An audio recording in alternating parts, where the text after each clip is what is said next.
Ya, bismillahirrahmanirrahim. Assalamualaikum warahmatullahi wabarakatuh. Selamat pagi anak-anakku semua. Kembali di kelasnya Pak Guru, di kelas online untuk mapel PAI. Walaupun serba terbatas seperti ini, hanya belajar secara online, anak-anakku di rumah Pak Guru di sekolah, tetap semangat, kita sama-sama semangat belajar. Dan alhamdulillah, lagi-lagi Allah masih memberikan Pak Guru dan anak-anakku semua kesehatan untuk tetap aktif ikut belajar untuk pembelajaran hari ini.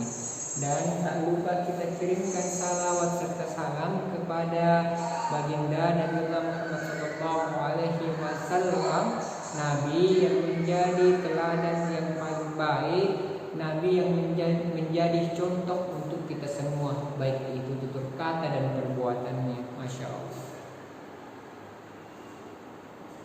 Sebelum belajar, mari kita berdoa terlebih dahulu. Berdoa dimulai. Allahumma inni as'aluka ilman nafi'an wa rizqan thayyiban wa amalan mutaqabbalan. Rabbi zidni ilman warzuqni fahman. Semoga dengan berdoa tadi Allah akan memberkahi pelajaran hari ini dengan cara memudahkan pelajaran hari ini. Amin, insyaallah.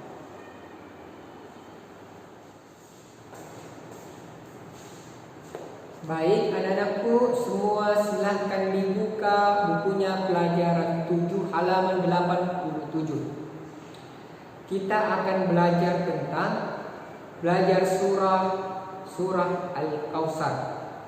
Ya, jadi surah Al-Kautsar ini anak-anakku adalah salah satu surah dalam Al-Quran yang merupakan salah satu surah terpendek juga dalam Al-Quran. Meskipun demikian, banyak pelajaran yang terkandung di dalamnya. Apakah anak-anakku, Pak Guru yakin anak-anakku sudah hafal surah Al-Kautsar? Dan surah Al-Kautsar ini anak-anakku merupakan surah ke-108 dalam Al-Quran. Surah Al-Kautsar merupakan golongan surah Makkiyah karena turun di Mekah. Ini sudah dipelajari pas kelas 2. Surah yang turun di Mekah disebut golongan surah Makkiyah.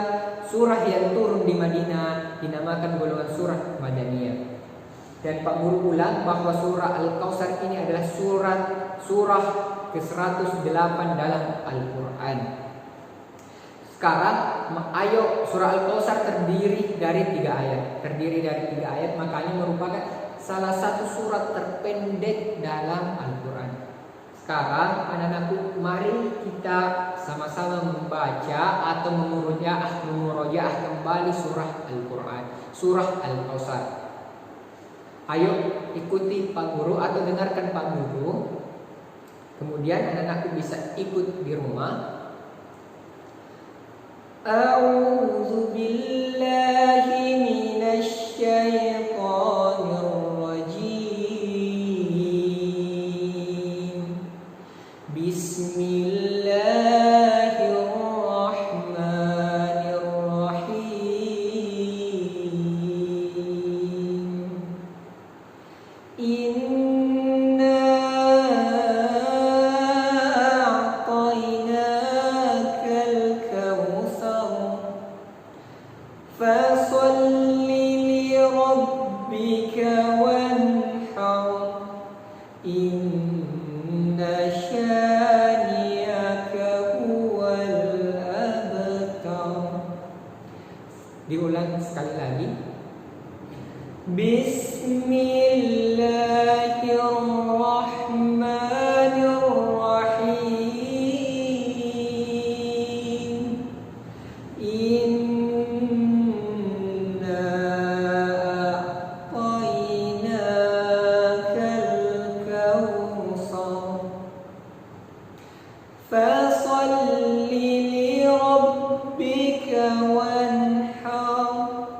Inna syani'aka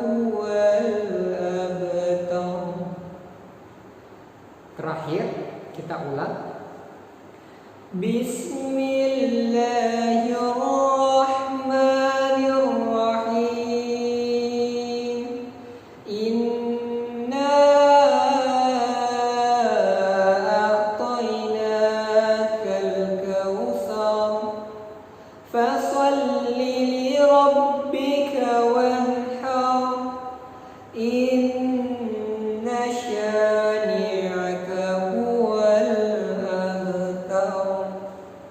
Sadaqallahul azim. Masya Allah. Alhamdulillah anak-anakku, surah Al-Kautsar itu benar-benar sangat pendek dan benar-benar sangat mudah untuk dihafal atau dimurojaah kembali.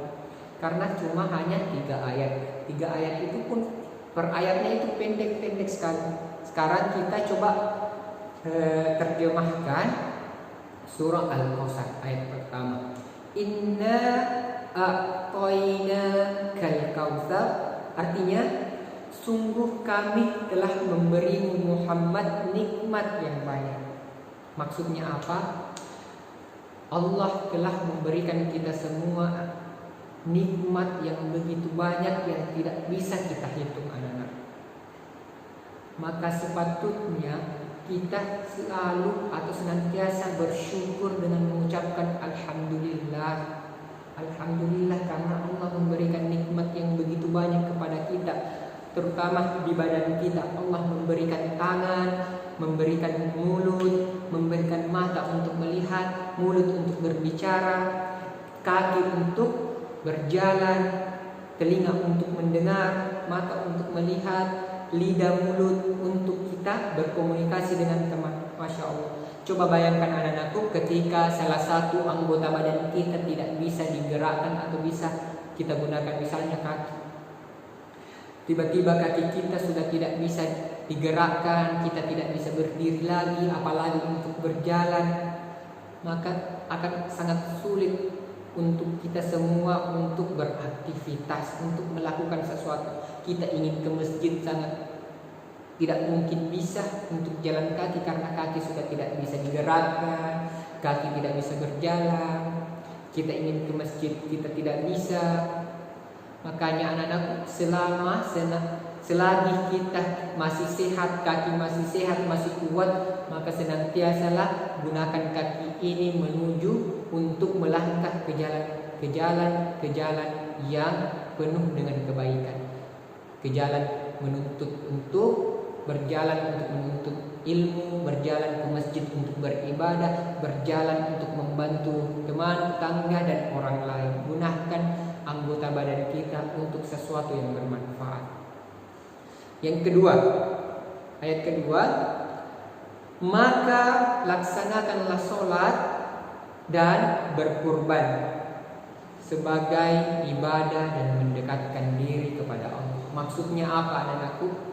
Surah Al-Kautsar ternyata berisi perintah tentang kita untuk melaksanakan sholat, baik itu sholat sunnah atau sholat wajib. Sholat sunnah itu banyak sekali, bisa kapan saja dilakukan anak-anakku. Sholat wajib itu cuma 5 kali dalam sehari. Anak-anakku sudah pasti tahu ada sholat maghrib, sholat isya, sholat subuh, sholat zuhur, sholat asar. Cuma 5 kali anak-anakku. Kemudian sholat duha, sholat sunnah, sholat duha, sholat tahajud, sholat tahiyatul masjid, dan masih banyak sholat-sholat sunnah yang lain anak-anakku. Tapi yang paling penting dan paling sering anak-anakku juga kerjakan adalah ketika masih aktif sekolah, ada sholat duha. Pak Guru sangat senang ketika anak-anakku fokus dan betul-betul sholat duha dengan khusyuk. Masya Allah, Pak Guru sangat senang. Dan anak-anakku, ternyata sholat adalah upaya kita untuk mendekatkan diri kepada Allah. Sholat dimulai dengan takbiratul ihram, Allahu Akbar, dengan bacaan-bacaan tertentu sesuai syariat yang telah diajarkan dalam Islam, dan diakhiri dengan salam. Assalamualaikum warahmatullahi wabarakatuh. Assalamualaikum warahmatullahi. Dan anak-anakku, yang ketiga, sungguh orang-orang yang membencimu dialah yang terputus dari rahmat Allah. Maksudnya apa, anak-anakku? Orang-orang yang membenci kebaikan, orang-orang yang selalu mengajak pada keburukan, itu adalah orang-orang yang akan terputus rahmat Allah. Mungkin dia akan selamat di dunia anak-anakku, tapi di akhirat dia tidak akan selamat. Dia akan pasti akan disiksa oleh asap yang begitu pedih sesuai dengan perbuatan atau dosa yang dilakukan semasa hidupnya. Maka Pak Guru ingatkan kembali kepada anak-anakku, tetaplah menjadi anak-anak yang soleh dan soleha, yang bermanfaat bagi diri sendiri dan orang lain, bagi orang tua, bagi keluarga, dan bagi tetangga dan masyarakat. Selalulah menjadi mata air yang selalu menyejukkan dan membawa manfaat bagi orang lain. Dan anak-anakku, Pak Guru ingatkan juga untuk senantiasa menjaga sholat duha, sholat wajib, adab makan, adab minum, adab masuk rumah. Pasti anak-anakku masih ingat, ketika makan dan minum gunakanlah tangan kanan, ucapkanlah bismillah, dan jangan sekali-kali minum sambil berdiri atau sambil jalan. Duduklah sebelum minum, gunakanlah tangan kanan sebelum minum, ucapkanlah bismillah sebelum minum. Begitupun dengan ketika mau masuk rumah anak-anak, selalu dijaga adabnya. Ucapkanlah salam terlebih dahulu, assalamualaikum. Dan jangan sekali-kali masuk rumah tanpa mengucapkan salam anak-anak. Selain itu tidak sesuai dengan sunnah Rasulullah. Anak-anakku pernah mengatakan ke Pak Guru bahwa Pak Guru katanya kalau kita masuk ke rumah tanpa salam itu setan-setan yang dari luar juga ikut bersama kita masuk ke rumah. Jika seperti itu anak-anakku, maka rumah anak-anakku akan penuh dengan setan. Karena ketika setiap anak-anak masuk ke dalam rumah tanpa salam, setan akan masuk lagi tanpa salam, setan akan masuk. Nanti rumahnya akan penuh setan. Anak-anakku, ketika rumahnya penuh setan, setannya akan senantiasa dan bebas menggoda anak-anakku. Anak-anakku akan bersifat malas beribadah, malas belajar karena banyak setan yang menggoda. Sudah jangan belajar, sudah jangan sholat. Karena anak-anakku dari masuk rumah sudah mengajak setan masuk dalam rumah. Itu anak-anakku artinya mau berteman dengan setan, masa mau seperti itu?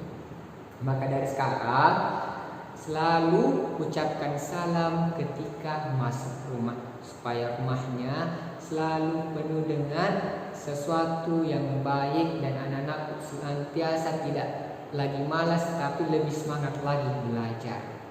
Ya, sekarang anak-anakku, kita sudah belajar surah Al-Kautsar, kita sudah belajar tentang terjemahan dan penjelasan setiap terjemahannya.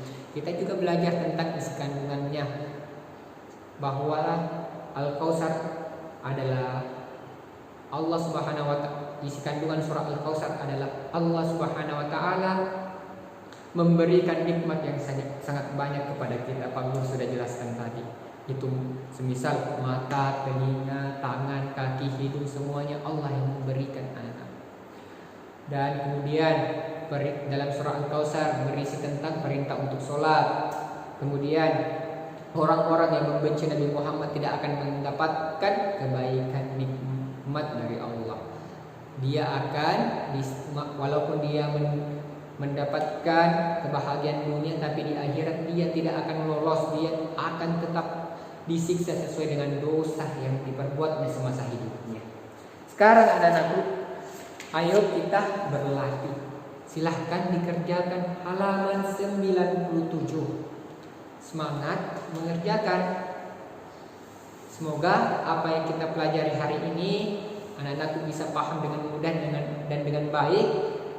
Terakhir dari Pak Guru, Assalamualaikum warahmatullahi wabarakatuh.